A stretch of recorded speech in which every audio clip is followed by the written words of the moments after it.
Lama tak terdengar di media massa nama Marcel Radival sang pesulap merah dengan lawan seterunya Gus Samsudin kini semakin hari semakin meletup layaknya api yang sudah padam.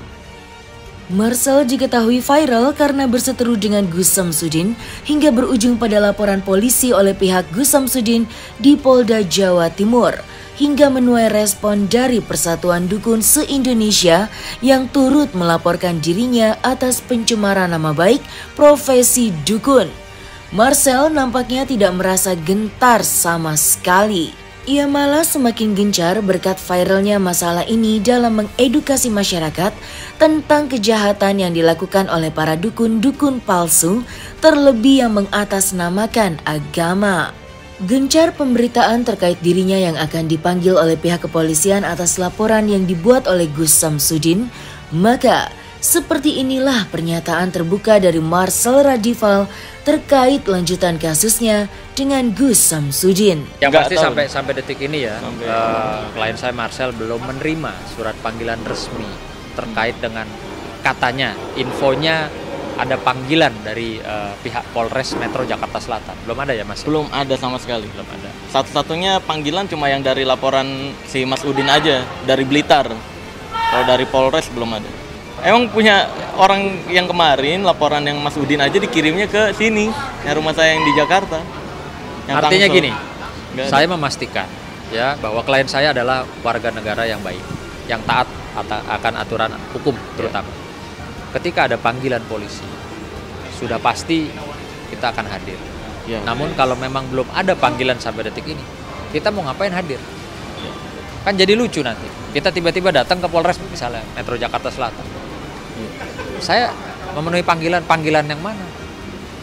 Sampai detik ini kita belum terima ya? Enggak ada, ya? belum ada sama sekali. Gitu. Jadi saya pastikan kalau memang ada ya kita pasti hadir.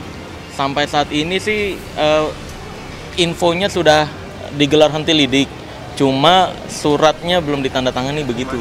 Ya, kita belum, masih menunggu prosesnya juga sih. Gitu. Bagaimana akhirnya belum ada. Juga. Ya, yang pasti Marcel sangat bersyukur. Artinya pihak Polri khususnya pihak penyidik di Polda Jawa Timur itu betul-betul melalui tahapan proses hukum di mana dari hasil penyidikan kan bisa terlihat apakah memang ada dugaan pelanggaran pidana ataupun tidak. Dan kami percayalah saat ini Polri betul-betul bekerja dengan presisi. Saya rasa itu masih jauh lah ya. Kan Marcel juga sedang sibuk ya di pekerjaannya gitu. Jadi sampai detik ini nggak ada sama sekali kita pikiran-pikiran itu seperti itu. Justru kalau memang itu dihentikan ya kita bersyukur, berterima kasih, artinya memang ya tidak ada pelanggaran hukum di situ.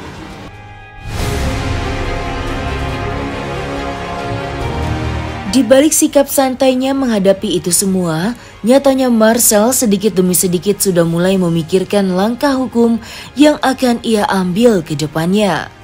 Ya, sang pesulap merah kini seperti sedang menyiapkan strategi untuk melakukan serangan balik terhadap pihak-pihak yang selama ini menyerang dirinya.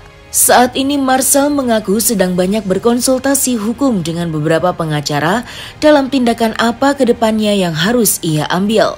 Mengingat makin hari makin banyaknya serangan bahkan teror yang dirasakan dari beberapa orang misterius yang tidak ia kenal. Ada momen kita silaturahmi ya tentunya kita akan bicarakan ke depan terkait dengan persoalan-persoalan hukum dari mana seperti kita ketahui ada orang-orang yang merasa dirugikan, katanya merasa dirugikan dan merasa namanya tercemar atas statement atau tayangan ataupun video ya yang dimana saya sudah tanyakan berkali-kali dan dapat saya pastikan bahwa apa yang dikerjakan oleh Marcel itu tidak lebih dan tidak kurang hanya sebuah entertain dan juga yang ingin mengedukasi masyarakat, sehingga mungkin saja dari trik-trik yang dia sampaikan kepada masyarakat ya itu lebih kepada ingin mengedukasi masyarakat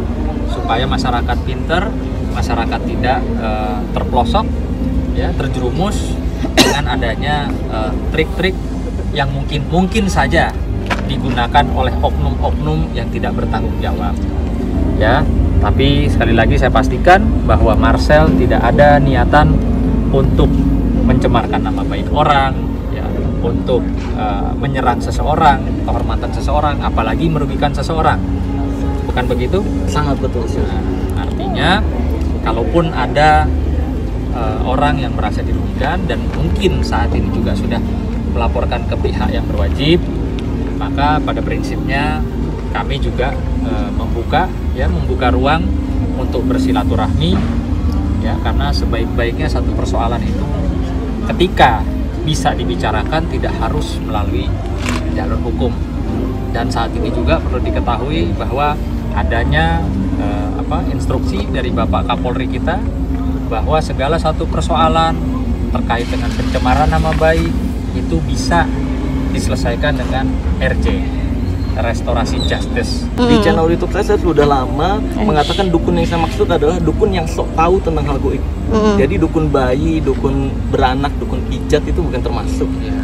Karena itu masuknya pengobatan tradisional. Dan setahu saya yang diakui oleh Indonesia itu pengobat tradisional, bukan dukun-dukun yang sok tahu tentang hal goib. Bahkan di Indonesia sendiri di pasal 546 KUHP ya, Bang Sunan, itu ada pelarangan untuk penjualan jimat kan. Itu pelarangan penjualan jimat. Nah, di situ aja menjual atau membagikan jimat aja dilarang oleh Indonesia.